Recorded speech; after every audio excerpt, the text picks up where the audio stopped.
आप सभी का स्वागत है हमारे YouTube चैनल में। आज का यह वीडियो जो रैखिक समीकरण दो चर वाला रैखिक समीकरण युग्म चल रहा था क्लास 10 का एनसीईआरटी बुक से, उसका पार्ट 2 होगा।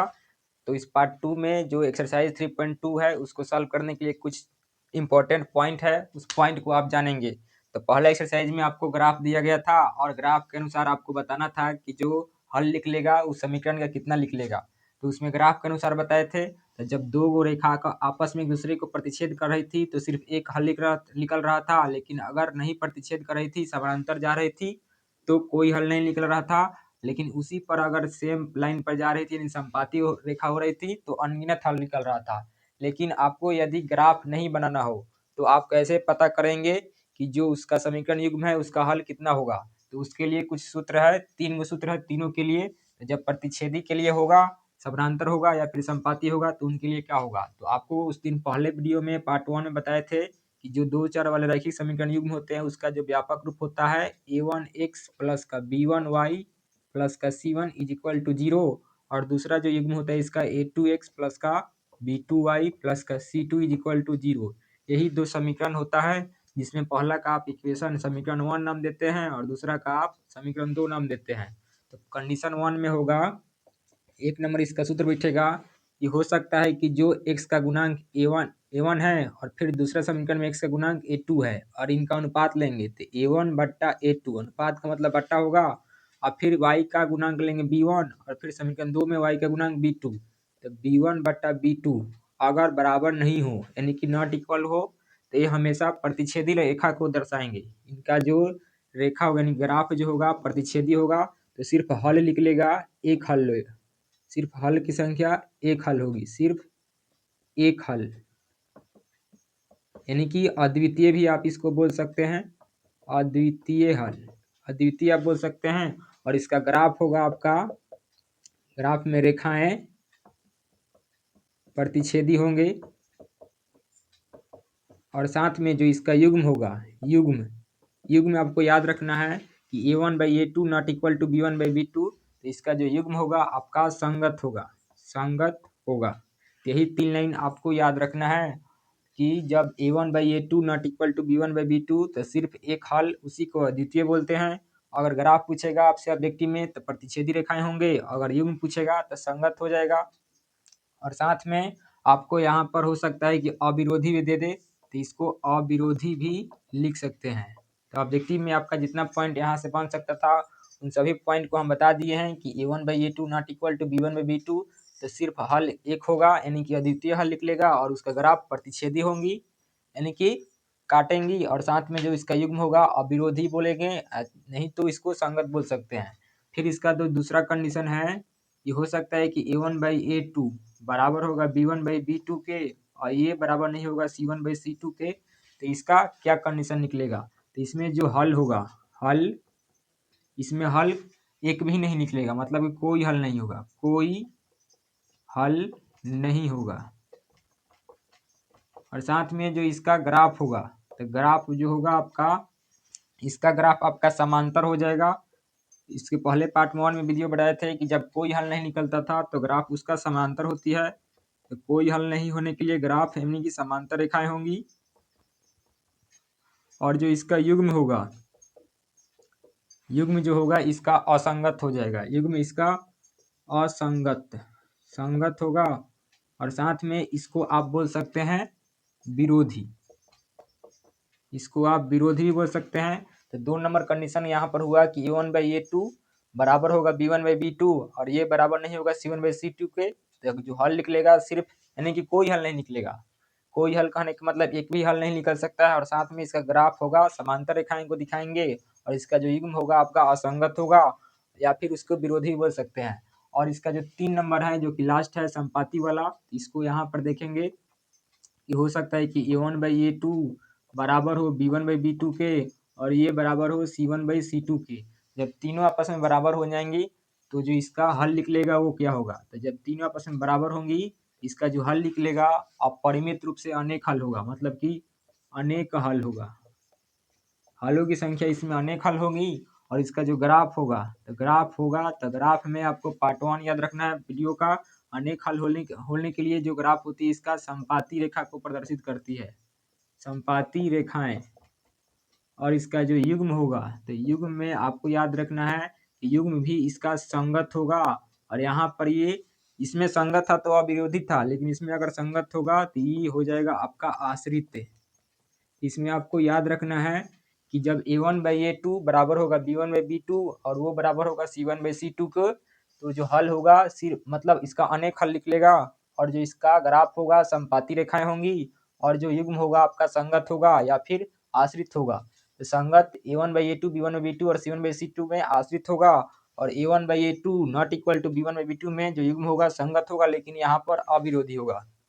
और a1/a2 बराबर होगा b1/b2 और नॉट इक्वल टू आपका यानी बराबर नहीं होगा c1/c2 के, तो कोई हल नहीं होगा और इसका ग्राफ आपका समांतर होगा और इसका जो युग्म होगा आपका असंगत होगा। असंगत को आप विरोधी बताएंगे। तो यहाँ से आपके एग्जाम में ऑब्जेक्टिव सीधे सीधे पूछ लेता है, कोई भी एग्जाम्पल दे देगा और बताएगा, पूछेगा कि इसका युग्म क्या है या फिर इसका हलों की संख्या क्या निकलेगा। तो एक एग्जाम्पल के द्वारा हम आपको बता रहे हैं।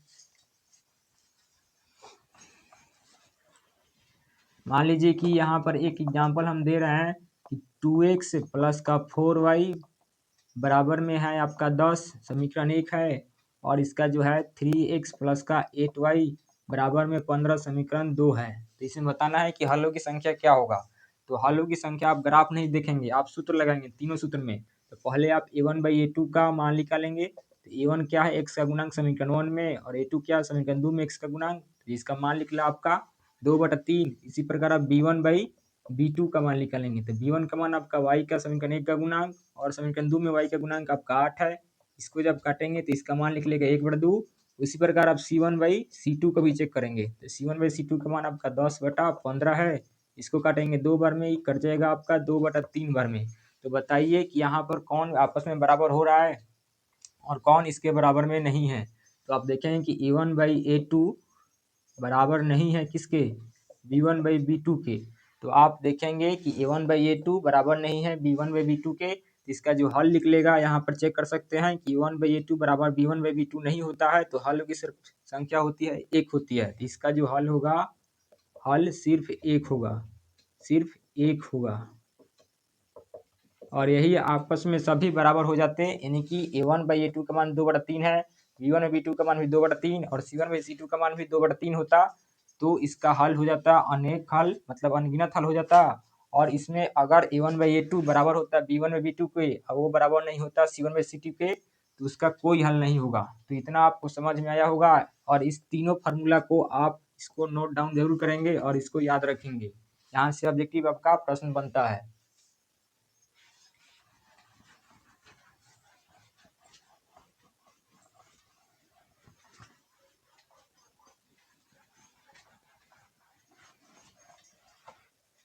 अब एक्सरसाइज हम शुरू करेंगे। एक्सरसाइज जो है आपका 3.2 है, प्रश्नावली 3.2 है, जिसमें पहला क्वेश्चन का 1 नंबर है। पहला क्वेश्चन 1 नंबर। इसमें दिया गया है कि निम्न समस्याओं में रैखिक समीकरण के युग्म बनाइए और उसको ग्राफीय विधि से हल करना है। इसमें भी आपको ग्राफीय विधि से हल करना है, लेकिन उससे पहले आपको रैखिक समीकरण युग्म बनाना पड़ेगा। तो पहला क्वेश्चन है कि कक्षा 10 के 10 विद्यार्थियों ने एक गणित की पहली प्रतियोगिता में भाग लिया। यदि लड़कियों की संख्या लड़कों की संख्या से 4 अधिक हो तो प्रतियोगिता में भाग लिए लड़कियों और लड़कों की संख्या आपको बताना है। ना आपको लड़कों की संख्या मालूम है और ना ही लड़कियों की संख्या मालूम है, तो उसको आप क्या करेंगे, तो पहले आप किसी चर को मानेंगे, यानी वेरिएबल को। तो सबसे पहले माना कि कक्षा 10 में लड़कों की संख्या, कोई भी चर आप मान सकते हैं। तो कक्षा 10 में जो है लड़कों की संख्या हम यहाँ पर x मान रहे हैं तथा लड़कियों की संख्या y है। हमने क्या किया, तो सबसे पहले कक्षा 10 में लड़कों की संख्या को हम x से मान लिए और लड़कियों की संख्या को y से मान लिए। उसके बाद आपका प्रश्न जिस प्रकार बोलेगा उसी से आपको सॉल्व करना पड़ेगा। तो लिखेंगे आप प्रश्न से। तो इसमें क्या है कि कक्षा 10 के 10 विद्यार्थियों ने एक गणित की पहली प्रतियोगिता में भाग लिया है। कितने विद्यार्थियों ने लिया है, 10 विद्यार्थियों ने, जिसमें विद्यार्थियों में एक लड़का है और दूसरा लड़की है। मतलब कि इन दोनों का योग आपका 10 है, मतलब कि x प्लस का y बराबर में 10 समीकरण 1 यहाँ पर रेडी होगा, क्योंकि दोनों ने भाग लिया है। मतलब कि कक्षा 10 में जितने भी विद्यार्थी हैं 10 हैं, जिनमें लड़की और लड़का है। तो लड़की की संख्या को हम y माने हैं, लड़का की संख्या को x माने हैं, और इन दोनों का योग कितना है, 10 है। समीकरण 1 बन गया।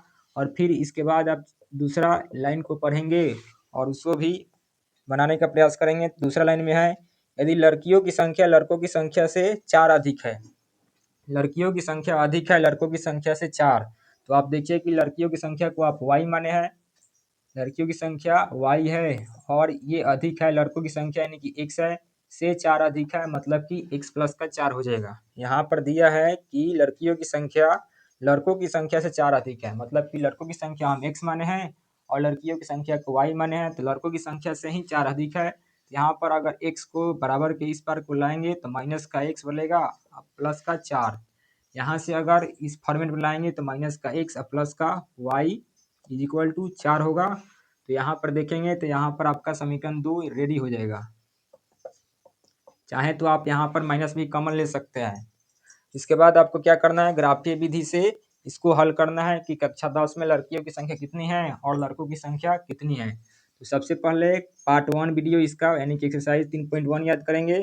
क्या करते थे, तो सबसे पहले समीकरण 1 को 1 से लेते थे और इसमें x और y का एक बॉक्स में कम से कम 2 मान को निकालते हैं। तो एक में है x प्लस का y इज इक्वल टू 10।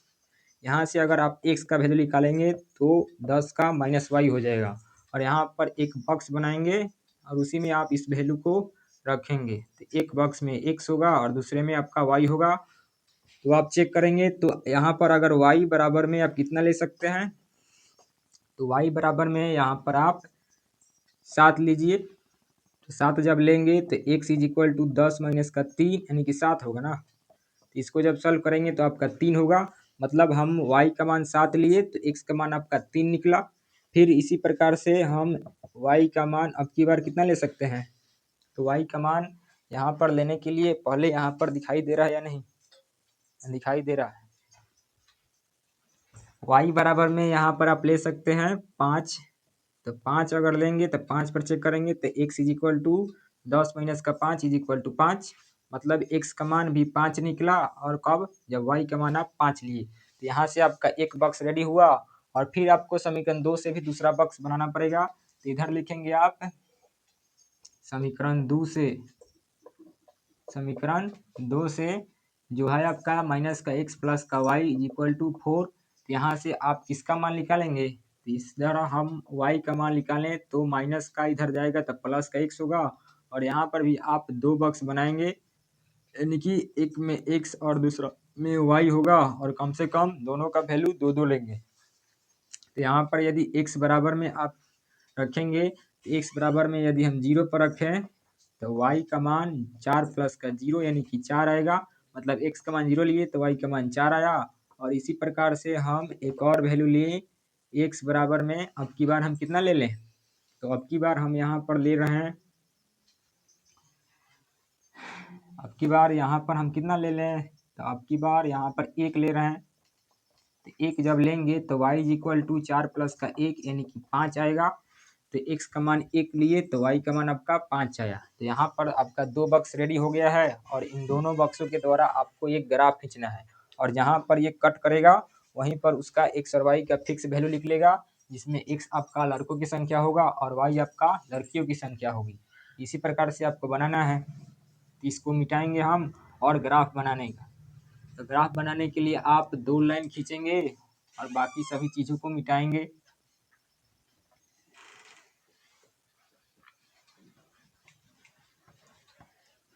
तो ग्राफ बनाएंगे तो x का अधिकतम मान 5 तक गया है, और y का अधिकतम मान जो गया है आपका 7 तक गया है। तो यहाँ पर आप एक ग्राफ खींचिए और इसमें वैल्यू को रखेंगे तो यहाँ पर तो 0 होगा। तो 0 1 2 3 4 5 6 7, 1 2 3 4 5 6 7 8, ये आपका y हुआ, ये आपका x है, और इधर में आपका x डैश है, और नीचे में आपका y डैश है। अब माइनस में इधर होगा -1 -2, इधर माइनस में तो नहीं गया तो कम ही वैल्यू रख सकते हैं। अब इस वैल्यू को इस ग्राफ में पुट करेंगे तो x का मान 3 होगा तो y का मान आपका 7 आएगा। तो यहाँ पर x बराबर में प्लस का 3 है और y का मान आपका कितना है तो 7 है, तो यहाँ पर जाएगा।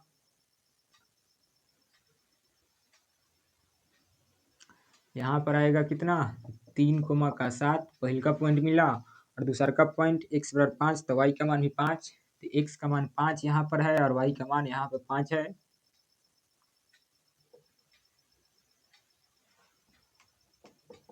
5,5। अब इन क्या करेंगे तो इन दोनों पॉइंट से एक रेखा को खींचेंगे और इसको मिलाएंगे।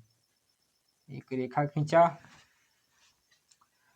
एक रेखा जैसे ही खींचेंगे तो यहाँ पर इसको कट करेगा, इसको और आगे बढ़ाएंगे और इसको भी यहाँ से इस तरफ बढ़ाएंगे तो इधर जाके काटेगा और इसको भी आप आगे बढ़ा लीजिए। और फिर दूसरा आपका है x को मान 0, यानी कि x का मान 0 है तो y का मान आपका 4 निकला है। तो x का मान 0 है और y का मान आपका 4 है, यहाँ पर जाएगा 0,4 और दूसरा का जो है x का मान 1 और y का मान 5, x का मान 1 और y का मान 5 यहाँ पर आएगा। यहाँ पर जब आएगा तो 1,5 होगा और यहीं से अगर सॉल्व करेंगे तो देखेंगे कि वो रेखा कहाँ पर कट करेगा, तो जहाँ पर कटेगा वही इसका आंसर होगा। इधर से अगर रेखा खींचेंगे इस प्रकार से जाएगा और यहाँ पर कटेगा, कटेगा तो वही इसका आंसर हो जाएगा। तो देख सकते हैं कि आप इस दोनों रेखा में कहाँ पर प्रतिच्छेद किया है, तो इस पॉइंट पर प्रतिच्छेद किया जिसका नाम आपका है 3,7, जिसमें x का मान आपका 3 है। तो यहाँ पर अतः लिख सकते हैं x = 3 और y = 7। तो आप x को क्या माने थे, तो x को हम माने थे लड़कों की संख्या और y को हम माने थे लड़कियों की संख्या। तो नीचे लिखेंगे अतः लड़कों की संख्या, लड़कों की संख्या x = लड़कों की संख्या x = 3 हो जाएगा तथा लड़कियों की संख्या y = 7। तो यही आपका आंसर हो जाएगा। जहाँ पर प्रतिच्छेद करेगा ग्राफ दोनों रेखाओं को बिंदुओं से होकर के वही इसका आंसर होता है। तो यहाँ पर प्रतिच्छेद किया था 3,7 से, जिसमें 3 आपका x का मान होता है और y आपका 7 का मान है। तो यहीं पर आपका आंसर हो गया। और माने थे आप प्रश्न में कि लड़कों की संख्या को x, 3 इसका आंसर होगा, लड़कियों की संख्या को आप माने थे y, लड़कियों की संख्या आपका 7 होगा। तो आशा करते हैं कि पहला क्वेश्चन का आंसर आपको समझ में आया होगा। और समझ में आया होगा तो आप चैनल पर पहली बार होंगे तो चैनल को जरूर सब्सक्राइब कर लेंगे और वीडियो को लाइक कर लेंगे। इसके बाद जो इसका 2 नंबर प्रश्न है, इसका 1 का 2, तो उसको भी आप यहाँ पर बनाएंगे और उसको भी आपको ग्राफ से ही बनाना है, लेकिन उससे पहले आपको समीकरण को तैयार करना पड़ेगा। इसको बोर्ड को साफ करते हैं और उस 2 नंबर क्वेश्चन को बनाने का प्रयास करेंगे। तो इसका जो 2 नंबर है,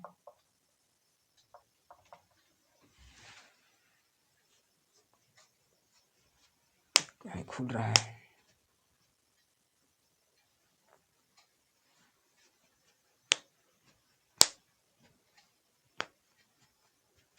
मरकर खुल जाता है जी।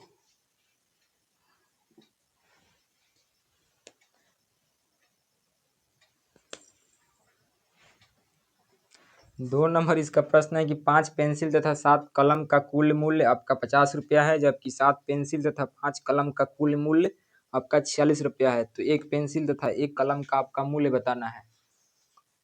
तो इसको भी आपको ना पेंसिल का मूल्य पता है और ना ही कलम का, तो आप इसको मानेंगे तो अपने अनुसार इसको मान सकते हैं, कोई भी 2 चर इसमें अलग अलग मान होगा। इसमें पेंसिल को आप मानेंगे तो माना कि एक पेंसिल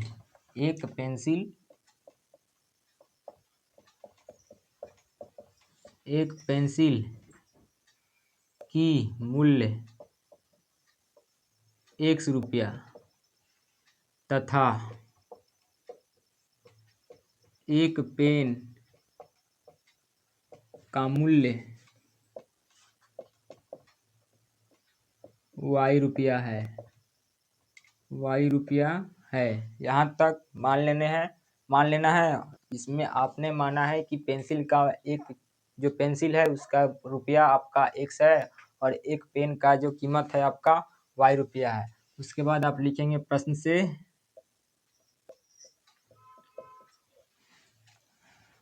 तो प्रश्न से में है क्या कि 7 पेंसिल और 7 कलम यानी सॉरी 5 पेंसिल और 7 कलम का मूल्य जो है आपका 50 रुपया है। एक पेंसिल का मूल्य आपका 100 रुपया, तो 7 पेंसिल का 7x गुना करेंगे और फिर उसी प्रकार है 7 पेंसिल थोड़े पेन है, 7 नहीं, यहाँ पर 5 पेंसिल है। 5 तो एक पेंसिल का मूल्य आपका x, तो 5 पेंसिल का 5x और 7 कलम, एक कलम का दाम आपका y रुपया है, तो 5 यानी कि 7 कलम का दाम आपका 7y और इन दोनों का मतलब कि 5 पेंसिल और 7 कलम यानी कि पेन का कुल मूल्य आपका 50 रुपया है। देखेंगे यहाँ पर कुछ कॉमन हो सकता है, अगर नहीं है तो यहीं पर इसका समीकरण 1 हो जाएगा। यहाँ पर समीकरण 1 हो गया और इसी प्रकार से इसका अगला लाइन जो है पुनः करके आप लिखेंगे 7 पेंसिल तथा 5 कलम, 7 पेंसिल उसी प्रकार से एक का एक्स पेंसिल मतलब एक पेंसिल का दाम 100 रुपया, तो 7 पेंसिल 7x प्लस 5 कलम, एक कलम का 5 रुपया, तो 5 कलम का दाम, एक कलम का दाम आपका y रुपया है ना, तो 5 कलम का दाम आपका 5y और इन दोनों का मूल्य जो होगा आपका 46 रुपया है। तो यहाँ पर लिख देंगे 46, समीकरण 2 इसका रेडी हो गया। तो आपको समीकरण 1 भी मिल गया और समीकरण 2 भी मिल गया और यहाँ पर बीजगणितीय रूप तो हो गया। अब इसी को आपको ग्राफ के द्वारा पेंसिल का दाम और कलम का दाम आपको निकालना है, एक एक पेंसिल और एक एक कलम का। तो यहाँ पर भी आपको ग्राफ खींचना है, जिसमें जहाँ पर ग्राफ में प्रतिच्छेद करेगा रेखाएं वहीं पर x और y का मान निकलेगा, जिसमें x का मान आपको पेंसिल को दिखाएगा और y का मान आपका पेन को दिखाएगा। तो सबसे पहले आप लिखेंगे समीकरण 1 से,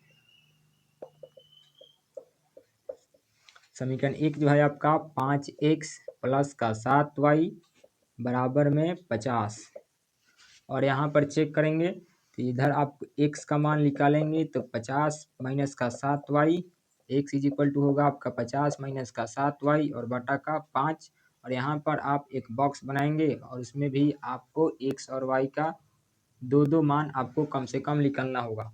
तो बताइए कि हम y का मान ऐसा क्या रखें कि हमारा जो x का मान है वो पट्टा में ना लिख ले। तो यदि आप y का मान 0 लें, y का मान 0 लेंगे तो जो x का मान निकलेगा 50 माइनस का 7 गुना का 0 और बटा का 5, तो यहाँ पर आपका 50 बटा का 5 यानी कि 10 निकलेगा। यानी कि जैसे ही हम y का मान 0 लिए तो x का मान आपका 10 निकला और फिर इसी प्रकार से हम एक और लेंगे y का मान। तो y का मान अब की बार हम क्या ले सकते हैं, तो y का मान अब की बार हम ले लेंगे 5। 5 पर अगर चेक करेंगे तो x का जो मान निकलेगा 50 माइनस का 7 गुना का 5 और बटा का 5, तो यहाँ पर आपका 50 और 7 पचे 35 और बटा का 5, तो जो घटेगा 50 में से 35 गया 15 और बटा का 5 यानी कि 3 आएगा। 35 50 में से माइनस करेंगे तो आपका 15 आएगा और 15 को जैसे ही 5 से काटेंगे तो आपका 3 आएगा x का मान, कब, जब y का मान हम लिए 5। तो यहाँ पर इसका एक जो बॉक्स हुआ कंप्लीट हुआ जो समीकरण 1 से हुआ और इसका दूसरा बॉक्स आपको समीकरण 2 से फिर एक और बनाना पड़ेगा। तो यहाँ पर लिखेंगे समीकरण 2 से जो है आपका 7x प्लस का 5y बराबर में 46 रुपया, 46 रुपया है यहाँ पर। तो यहाँ पर आप इसको x का मान निकालेंगे तो 46 माइनस का 5y, x का मान जो होगा आपका 46 माइनस का 5y और बटा का 7। इसमें आपको एक और बॉक्स बनाना पड़ेगा और उसमें वैल्यू को एक में x और दूसरा में y और फिर यहाँ पर बारी बारी से वैल्यू रखेंगे। तो y का मान अगर आप लेंगे क्या, तो y का मान यदि आप लेंगे कोई भी मान ले सकते हैं, तो 46 है ना, तो यहाँ पर यदि आप क्या ले लें, y का मान यदि आप लेंगे क्या तो 0 लें, 0 पर चेक करते हैं। x is equal to 46 minus का 5 गुना 0 बटा का 7 यानी कि 46 बटा का 7 जो होगा, जिसका मान जो आएगा आपका पॉइंट में आएगा, तो 7 छक 42 और पॉइंट में 4 यानी 7 पच 35 लगभग की 6.5 आएगा। तो 6.5 यहाँ पर दिखाना पड़ेगा, कब, जब y का मान 0 लिए तो x का मान आपका 6.5 हुआ और फिर एक और लेना होगा। तो अब की बार यहाँ पर y बराबर में आप यहाँ पर 3 पर चेक करें। तो 3 पर जब चेक करेंगे, तो 3 पर अगर चेक करेंगे तो x is equal to 46 minus का 5 गुना का 3 बटा का 7। तो यहाँ पर घटाएंगे तो आपका 46 और यहाँ पर माइनस है 15 और बटा का 7। तो 46 में से 15 गया तो 1 और 31 बटा का 7 होगा। तो 31 बटा का 7 कहने का मतलब आपका 7 चौक 28 और 3 यानी कि 7 चौक 28, 4 पंच 4 लगभग में आएगा। जब हम लेंगे कौन सी का मान, y का मान 3, तो x का मान आपका 4.4 आएगा। यहाँ पर दोनों बॉक्स आपका तैयार हुआ और इन दोनों बॉक्सेस से आपको एक क्या करना है, तो एक ग्राफ बनाना है। तो बाकी चीज़ों को मिटाएंगे और ग्राफ बनाएंगे।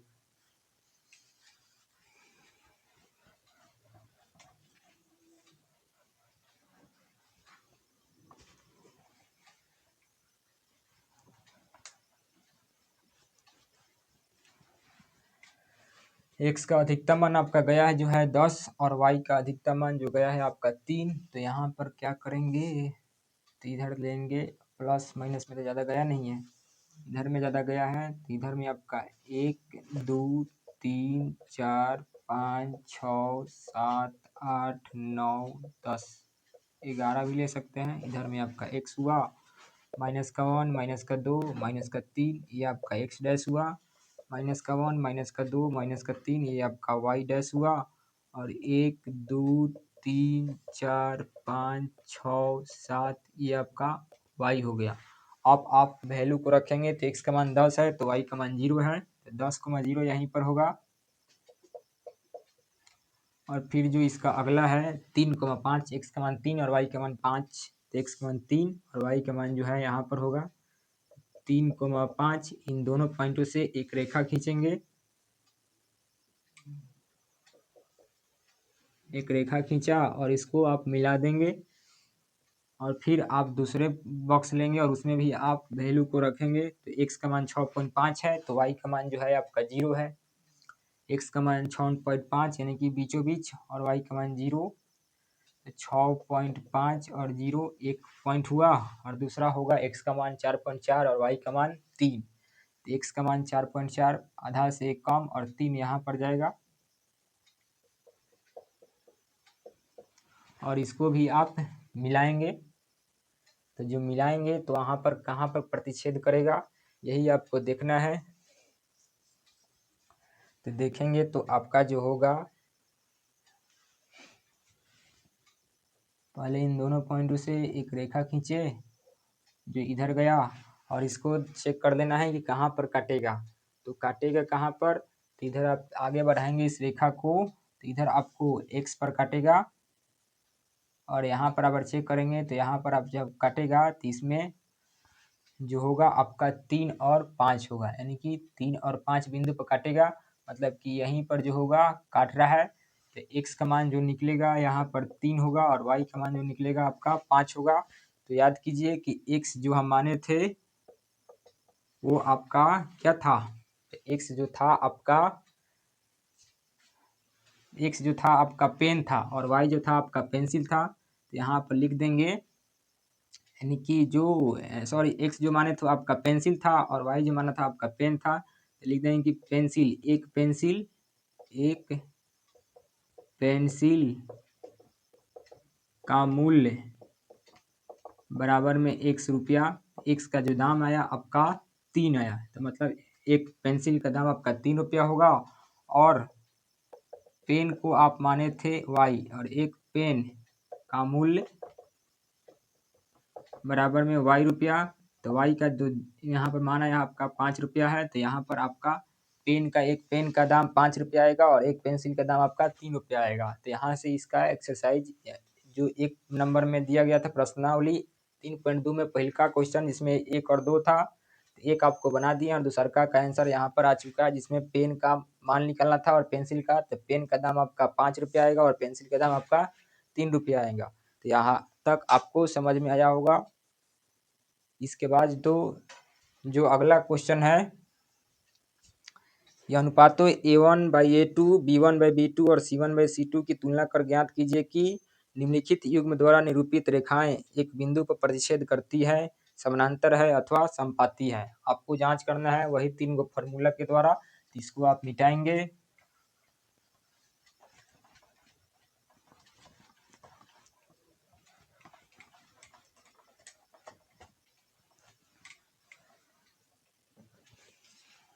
दो नंबर का पहला क्वेश्चन है, समीकरण युग्म है आपका 5x माइनस का 4y प्लस 8 बराबर में 0, समीकरण 1।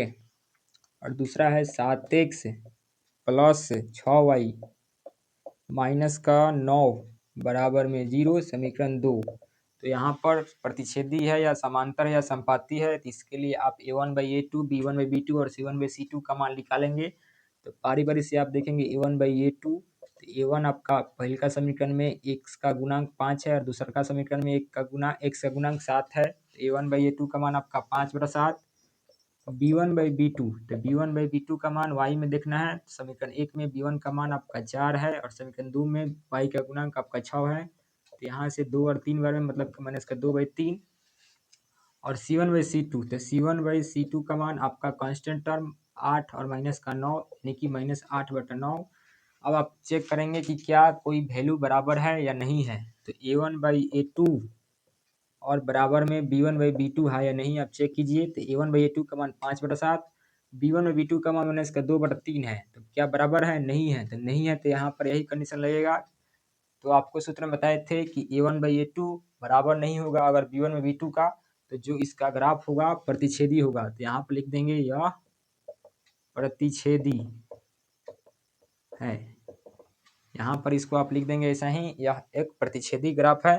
तो यहीं तक आपको देख लेना था। इसके बाद जो 2 नंबर है, इसका 2 नंबर है 9x प्लस का 3y बराबर प्लस 12 बराबर में 0, समीकरण 1। और इसके बाद दूसरा है 18x प्लस 6y माइनस का प्लस का 24 है बराबर में 0, समीकरण 2 है। इसमें भी आपको a1/a2, b1/b2, c1/c2 का मान निकालिए। तो a1/a2 का जो मान होगा आपको आइडिया अब लग गया होगा कि a1/a2 क्या है, 9/18 है जिसका मान 1/2 होगा। b1/b2 का आप देखेंगे तो b1/b2 आपका 3/6 है जो कि 1/2 के होगा। c1/c2 को आप चेक करेंगे तो 12/24 है जो कि मान होगा कटने पर 1/2। तो आप देखिए कि a1/a2, b1/b2 और c1/c2 इन तीनों का मान आपस में बराबर है। लिखेंगे कि चूंकि a1/a2 बराबर है b1/b2 और बराबर है c1/c2, इस प्रकार कंडीशन जब होता है तो जो रेखाएं होती हैं यानी कि जो ग्राफ होता है इसका क्या होता है, तो इसका जो ग्राफ होता है संपाती होता है। मतलब कि इसका अनगिनत हल निकलेगा यानी कि संपाती रेखाएं होंगी, संपाती रेखाएं होंगी। तो यहाँ पर इसका आंसर यही होगा, तीनों बराबर है तो संपाती हो जाएगा। इसके बाद जो इसका 3 नंबर है, 3 नंबर प्रश्न, 3 नंबर जो है इसका 6x माइनस 3y प्लस का 10 बराबर में 0, इक्वेशन 1। दूसरा है आपका 2x माइनस y और प्लस का 9 बराबर में 0, समीकरण 2। अब इसमें भी आपको चेक कर लेना है। तो a1/a2 आप निकाल लिए। तो a1/a2 बराबर में 6/2 का मतलब 3 कटने पर b1/b2, तो b1/b2 का मान माइनस का 3 और माइनस का 1 यानी कटने पर इसका भी मान आएगा प्लस का 3, माइनस माइनस कैंसिल कर देगा। और फिर c1/c2 को अब देखेंगे तो 10/9 होगा। तो क्या आप देखिए कि a1/a2 बराबर है b1/b2, लेकिन ये बराबर नहीं है c1/c2। इसको आप लिखेंगे चूंकि a1/a2 बराबर है b1/b2, लेकिन बराबर नहीं है ये c1/c2 के। तो जब बराबर नहीं होता है लास्ट वाला कंडीशन, यानी कि c1/c2 बराबर नहीं होता है, तो जो रेखाएं होती हैं यानी कि जो ग्राफ होता है ये आपका क्या होता है, तो ये समांतर हो जाता है। मतलब कि रेखाएं जो होंगी समांतर रेखाएं होंगी। और इसमें अगर हल पूछता तो कोई हल नहीं होता, इसमें अगर हल पूछता तो आपका अनगिनत हल होता, और पहला में अगर हल पूछता तो आपका सिर्फ एक हल होता, मतलब कि अद्वितीय हल होगा। मतलब यहाँ तक आपका जो 2 नंबर प्रश्न था इसमें आपको केवल बताना था कि कौन समीकरण युग्म जो है प्रतिच्छेदी है कौन संपाती है और कौन आपका समांतर है। तो यहाँ पर आपको जांच करने पे पता चला कि पहला आपका प्रतिच्छेदी है, दूसरा आपका संपाती है और जो तीसरा जो दिया गया है ये आपका समांतर है। तो आशा है कि आपको ये 2 नंबर प्रश्न समझ में आया होगा। इसी प्रकार से आपको 3 नंबर में दिखना है कि इसमें आपको A1/A2, B1/B2, C1/C2 की तुलना कर आपको बताना है कि कौन सा समीकरण युग्म जो है संगत है या फिर असंगत है। तो इसको बनाएंगे तो इसमें से 5 दिया गया है, जिसमें से हम 2-4 गो यानी कि 2-3 गो बनाएंगे और उसके बाद जो बच जाएगा आपको HW में ऐसा ही कर लेना है, कोई ज़्यादा भारी नहीं है। इसको आप मिटाएंगे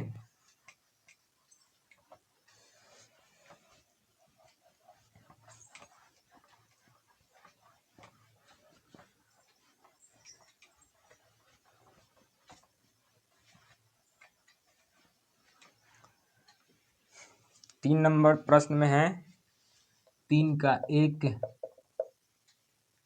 3x प्लस का 2y बराबर में 5 समीकरण 1 है। दूसरा जो है इसका 2x माइनस का 3y बराबर में 7 समीकरण 2 है। और फिर इसमें भी आप क्या चेक करेंगे A1/A2, B1/B2 और C1/C2। तो यहाँ पर अगर देखेंगे कि A1/A2 बराबर आपका मान होगा 3/2 और फिर आप देखेंगे B1/B2 इसका जो मान है आपका माइनस का 3 B2 का मान है और 2 आपका B1 का मान है, तो माइनस का 2/3 होगा। और C1/C2 को आप चेक करेंगे तो 5/7 निकलेगा। तो देखिए कि यहाँ पर कोई बराबर है तो नहीं है। तो A1 चूंकि आप लिखेंगे कि A1/A2 not equal to B1/B2, तो जो होगा आपका संगत होगा या असंगत होगा। तो आपको बताए थे सूत्र में A1/A2 बराबर नहीं होगा अगर B1/B2 का, तो यह जो होगा आपका संगत होगा। तो यहाँ पर लिख देंगे कि यह संगत है, संगत इसलिए आप लिख देंगे कि यह संगत है। तो 1 नंबर का ये हो गया। इसके बाद इसका 2 नंबर है जो है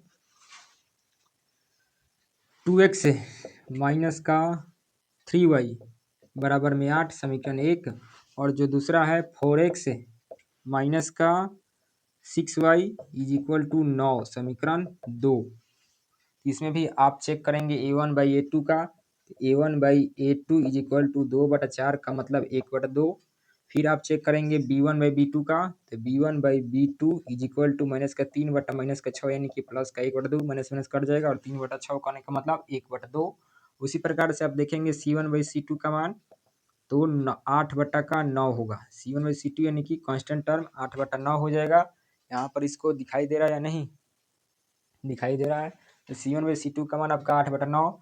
यहाँ पर चेक कीजिए क्या कोई बराबर है, तो जी हाँ A1/A2 बराबर है B1/B2। यहाँ पर लिखेंगे A1/A2 बराबर B1/B2, लेकिन ये बराबर नहीं है C1/C2 का।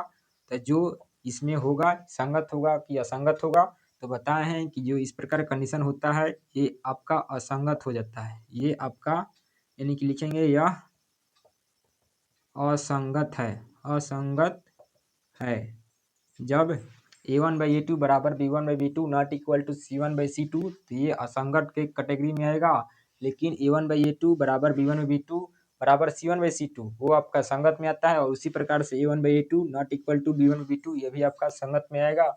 एक और हम इसका जो 3 नंबर है उसको भी बनाकर आपको दिखा रहे हैं और जो इसके बाद बच जाएगा उसको आपको अपने से HW में कर लेना है। तो 3 नंबर जो है आपका 3/2x प्लस 5/3y बराबर में 7 समीकरण 1 है। और जो इसका दूसरा है 9x माइनस का 10y बराबर में जो है आपका 14 है। ये आपका समीकरण 2 है। तो सेम काम करना है A1/A2। तो A1 का मान आपका 3/2 है, A1 का मान 3/2 है और A2 का मान आपका क्या है 9 है। तो आप इसको बनाने का तरीका आपको मालूम होगा। जब बीच में 12 बट्टा मिलता है तो कौन किस में जाता है, तो कौन किस में जाएगा, तो आप एक समझने के लिए एक नीचे कर सकते हैं जिसमें पहल का आपका चौथा में जाएगा और दूसरा का जो होगा आपका तीसरा में जाएगा। तो इसको अगर सॉल्व करेंगे 3 गुना का 1 और 2 गुना का 9 काटेंगे तो 1/6 मिलेगा। ये आपका कंडीशन याद रखना है कि जब बीच में 12 बटा तो पहला 4 नंबर में दूसरा 3 नंबर में, ठीक है, गुना हो जाता है। उसके बाद B1/B2 का मान आप निकालेंगे तो जो मान होगा उसको आप चेक करेंगे तो 5/3 b1 का मान और b2 का मान माइनस का 10 है। इसमें भी आप एक अपने से लगाएंगे और पहला आपका 5 के 1 से मल्टीपल होगा और 3 का -10 से होगा। फिर इसको काटेंगे तो आपका माइनस का 1/6 मिलेगा। उसी प्रकार से आप C1/C2 को अगर चेक करेंगे तो 7/14 होगा, जो कि 1/2 होगा। तो आप देखिए कि कोई बराबर है तो नहीं है, आंसर होगा यानी कि चूंकि A1/A2 बराबर है नहीं है यानी कि B1/B2 का, इसलिए इसका जो होगा संगत हो गया असंगत होगा। तो आप आसानी से बोलेंगे कि ये भी आपका संगत होगा, संगत है। तो आशा है कि आपको इस प्रकार से दिया जाएगा क्वेश्चन तो आप संगत और असंगत का पहचान कर लेंगे और इसको आप आसानी से बना सकते हैं। तो जो भी इसका 5 यानी कि 3 तो हमें बना दिए, 4 और 5 जो बच गया है 3 का, इसको आपको SW में कर लेना है। अगर बराबर 3 आ जाएगा तो वो भी संगत होगा। अगर पहल का ही और दूसरा का बराबर नहीं हो रहा है तो ये भी संगत है, लेकिन पहला दूसरा बराबर है, तीसरा में C1/C2 बराबर नहीं हो रहा है तो ये आपका असंगत की कैटेगरी में आ जाएगा। यहाँ पर आप बोलेंगे कि जो C1/C2 यहाँ पर क्यों नहीं दिखा रहा है, तो पहले ही अगर A1/A2 और B1/B2 बराबर नहीं हो रहा है तो आगे दिखाने का कोई जरूरत ही नहीं है, इसलिए हम नहीं दिखा रहे हैं। यानी कि अगर दिखाई भी करेंगे तो इसका मतलब यही निकलेगा जो कि असंगत को दिखाएगा। तो यहाँ तक आपका समझ में आया होगा और यहीं पर इस वीडियो को रोकेंगे क्योंकि समय ज़्यादा हो गया है और वीडियो भी लंबा हो जाएगा। तो इसके बाद जो अगला एक्सरसाइज यानी अगला जो क्वेश्चन होगा पार्ट 3 में हो जाएगा, जो बचा हुआ है इसमें आपको अगला में पार्ट में आपको प्रोवाइड करा दिया जाएगा। तो आपको यदि वीडियो अच्छा लगा होगा तो चैनल को जरूर सब्सक्राइब करेंगे और लाइक कर लेंगे। तब तक के लिए यहीं पर इस वीडियो को रोक रहे हैं।